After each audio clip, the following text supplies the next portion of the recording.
தமிழகத்தின் விருந்தோம்பல் மற்றும் பண்பாட்டை உலகறிய செய்யக்கூடிய நிகழ்வாக செஸ் ஒலிம்பியாட் போட்டி அமையும் என்று முதலமைச்சர் மு க ஸ்டாலின் தெரிவித்துள்ளார். சர்வதேச செஸ் சம்மேளனம் சார்பில் நடத்தப்படக்கூடிய 44வது செஸ் ஒலிம்பியாட் ரஷ்யாவின் மாஸ்கோ நகரத்தில் நடைபெற இருந்தது. ஆனால் உக்ரைன் போர் காரணமாக அங்கு நடைபெற இருந்த போட்டியை தமிழகத்தில் நடத்துவதற்கு அனுமதி வழங்கப்பட்டது. இந்நிலையில் சென்னை கிண்டியில் உள்ள நட்சத்திர விடுதியில் தமிழ்நாடு அரசு சார்பில் தலைமை செயலாளர் இறையன்புவும் அகில இந்திய செஸ் சம்மேளனம் சார்பில் அதன் தலைவர் சஞ்சய் கபூரும் செய்தியாளர்களை சந்தித்தனர். அப்போது வருகின்ற ஜூலை 26ஆம் தேதி முதல் ஆகஸ்ட் 8ஆம் தேதி வரை மாமல்லபுரத்தில் செஸ் ஒலிம்பியாட் போட்டி நடத்தப்படும் என்று அதிகாரப்பூர்வமாக அறிவிக்கப்பட்டது. அப்போது காணொலி காட்சி மூலமாக பேசிய முதலமைச்சர் மு க ஸ்டாலின் 44வது செஸ் ஒலிம்பியாட் போட்டியை நடத்தக்கூடிய வாய்ப்பை தமிழ்நாடு பெற்றிருப்பது பெருமைக்குரியது என்றார். மேலும் விஸ்வநாதன் ஆனந்தன் தொடங்கி பிரக்ஞானந்தா வரை பல வீரர்களை தமிழ்நாடு உருவாக்கி இருப்பதையும் சுட்டிக்காட்டினார். எனவே செஸ் ஒலிம்பியாட் போட்டி தமிழக வரலாற்றில் முக்கிய நிகழ்வாக இருக்கும் என்றும் அவர் கூறியுள்ளார். சுமார் 150க்கும் மேற்பட்ட உலக நாடுகள் பங்கு பெற இருக்கும் செஸ் விளையாட்டு போட்டி இதுவரை இந்தியாவில் நடைபெற்ற அனைத்து வித பன்னாட்டு விளையாட்டு போட்டிகளில் மிக பெரியதாக அமைய உள்ளது. இந்த வரலாற்று சிறப்புமிக்க வாய்ப்பை வழங்கிய பன்னாட்டு செஸ் அமைப்பிற்கும் இந்திய செஸ் அமைப்பிற்கும் நெஞ்சார்ந்த நன்றியை சொல்லிக்கிறேன். விருந்தோம்பலுக்கும் பண்பாட்டுக்கும் பெயர் பெற்ற தமிழர்களோட பெருமையை உலகறிய செய்கிறதுக்கான ஒரு நிகழ்வா இது நிச்சயம் அமையும். செஸ் ஒலிம்பியாட் என்பது நாடுகளுக்கிடையே அணியாக நடத்தப்படக்கூடிய செஸ் போட்டியாகும். இதில் இதுவரை இந்திய அணி விஸ்வநாதன் தலைமையில் ஒரு தங்கம் மற்றும் 2 வெண்கலப் பதக்கங்களை வென்றுள்ளது. ஏற்கனவே 2013ஆம் ஆண்டு உலக செஸ் சாம்பியன்ஷிப் போட்டி சென்னையில் நடைபெற்றது. எனினும் செஸ் ஒலிம்பியாட் தமிழகத்தில் நடத்தப்படுவது இதுவே முதல் முறை என்பதும் குறிப்பிடத்தக்கது. செஸ் ஒலிம்பியாட் போட்டியை நடத்தக்கூடிய வாய்ப்பு தமிழகத்திற்கு கிடைத்த பெருமை என்று விளையாட்டுத்துறை அமைச்சர் மெய்யநாதன் பெருமிதம் தெரிவித்துள்ளார். அணிகளுக்கிடையே நடைபெறக்கூடிய இந்த போட்டியின் மூலமாக தமிழகத்தில் மேலும் சர்வதேச வீரர்கள் உருவாக்கக்கூடிய வாய்ப்பு ஏற்பட்டிருப்பதாகவும் குறிப்பிட்டார். புதுக்கோட்டையில் நியூஸ் 18 தமிழ்நாடு செய்திக்கு அமைச்சர் பேட்டியளித்த போது இவ்வாறு கூறியுள்ளார். தமிழக முதலமைச்சர் அவர்கள் அகில இந்திய செஸ் கூட்டமைப்போடு சேர்ந்து இன்றைக்கு தமிழ்நாட்டில் நடத்துவதற்கான உரிமையை பெற்றுத் தந்திருக்கிறார். கண்டிப்பாக இந்த செஸ் விளையாட்டு போட்டியில பொறுத்த வரைக்கும் 200 நாடுகளிலிருந்து 2000க்கும் மேற்பட்ட வீரர்கள் பங்கேற்க இருக்கிறார்கள். தமிழக விளையாட்டுத்துறையில் பொன் எழுத்துக்களால் பொறிக்கப்பட வேண்டிய ஒரு முக்கியமான சாதனையை படைத்திருக்கிறார் நமது விஸ்வநாதன் ஆனந்த் உட்பட. அதே போல பிரக்ஞானந்தா, குகன் போன்ற வீரர்கள் இருக்கிறார்கள். அந்த அடிப்படையில் இந்த போட்டி நடத்துகிற பொழுது எதிர்காலத்தில் இன்னும் பல செஸ் வீரர்கள் தமிழகத்தில் உருவாவதற்கான வாய்ப்பு இருக்கிறது. அதோடு மட்டுமல்ல, தமிழகம் முழுவதும் மட்டுமல்ல, இந்தியா முழுவதும் இந்த அறிவு சார்ந்த விளையாட்டு போட்டியை கொண்டு செல்வதற்கின்ற முதற்கட்ட நடவடிக்கையாக பார்க்கிறோம். காங்கிரஸ் கட்சியின் தமிழக எம்பியான மாணிக்கம் தாகூர் தமிழக பாஜக தலைவர் அண்ணாமலை மீது மறைமுகமாக குற்றம் சாட்டி நாடாளுமன்றத்தில் உரையாற்றினார். For the past few years, there is a new kind of politics called dead body politics has started in Tamil Nadu, and particularly there is an IPS officer who is a retired IPS officer who had come to Tamil Nadu from Karnataka.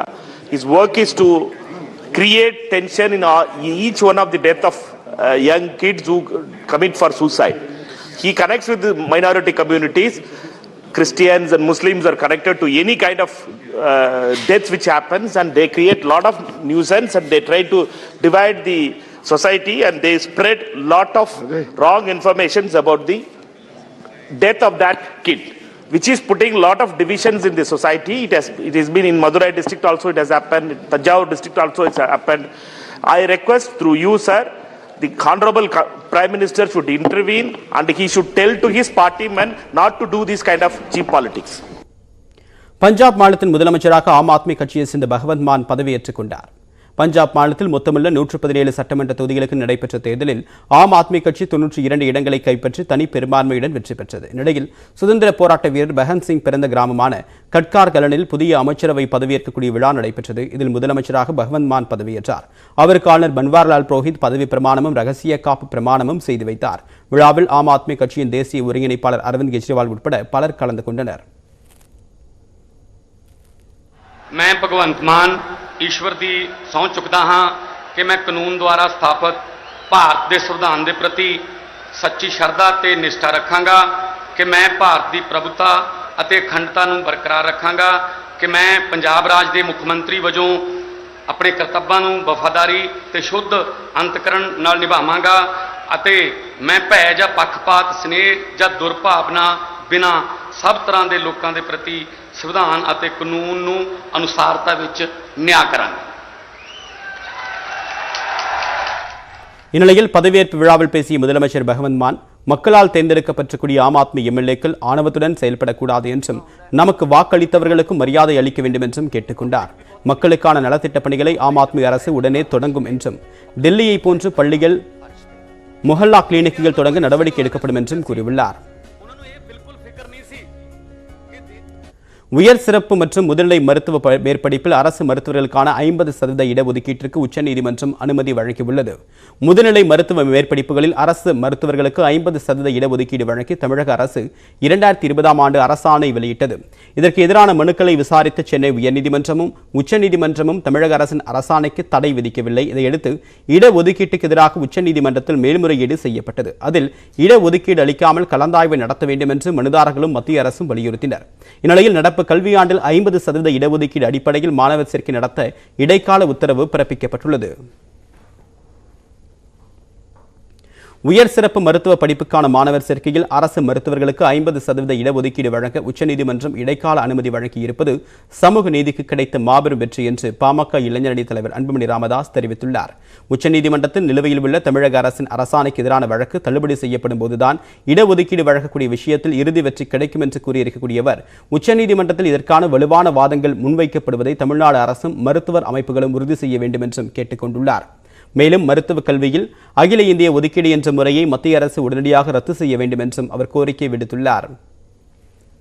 உயர் சிறப்பு மருத்துவ மேற்படிப்பில் அரசு மருத்துவர்களுக்கு 50% இடஒதுக்கீடு வழங்க உச்சநீதிமன்றம் இடைக்கால அனுமதி வழங்கியதை வரவேற்பதாக அதிமுக இணை ஒருங்கிணைப்பாளர் எடப்பாடி பழனிசாமி தெரிவித்துள்ளார்.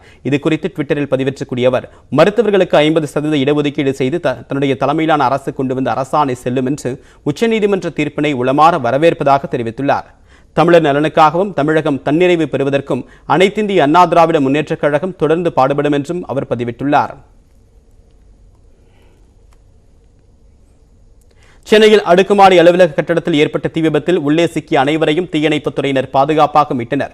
அண்ணா நகர் 5வது நிழற் சாலையில் 5 அடுக்கு மாடிகளை கொண்ட கட்டடம் ஒன்று உள்ளது. இதில் ஒவ்வொரு தளத்திலும் ஐடி மற்றும் நிதி நிறுவனங்கள் உட்பட 5 நிறுவனங்கள் செயல்பட்டு வருகின்றன. இந்நிலையில் பிற்பகல் 2 மணி அளவில் இந்த கட்டடத்தின் முதல் தளத்தில் இயங்கக்கூடிய தெர்மோகோல் மற்றும் மரப்பொருட்கள் நிறுவனத்தில் திடீரென்று கரும்புகை கிளம்பியது. இதையடுத்து மற்ற தளங்களுக்கும் தீ பரவியதால் பதற்றமான சூழல் நிலவியது. இது குறித்து தகவல் அறிந்த 10க்கும் மேற்பட்ட தீயணைப்பு வாகனங்கள் மற்றும் ராட்சத மீட்பு வாகனங்களில் தீயணைப்புத் துறையினர் விரைந்து வந்தனர். தொடர்ந்து 100க்கும் மேற்பட்ட வீரர்கள் தீயை அணைக்க கடுமையாக போராடினர். இதனிடையே 5வது மாடியில் சிக்கிய 6 பேரிடமும் செல்போன் மூலமாக தொடர்பு கொண்ட தீயணைப்புத் துறையினர் அவர்களை மாடிக்கு செல்ல அறிவுறுத்தினர். பிறகு ராட்சத வாகனம் மூலமாக அனைவரையும் பாதுகாப்பாக மீட்டு மருத்துவமனைக்கு அனுப்பி வைத்தனர். 1.5 மணி நேர போராட்டத்திற்கு பிறகு தீ கட்டுக்குள் கொண்டு வரப்பட்டது.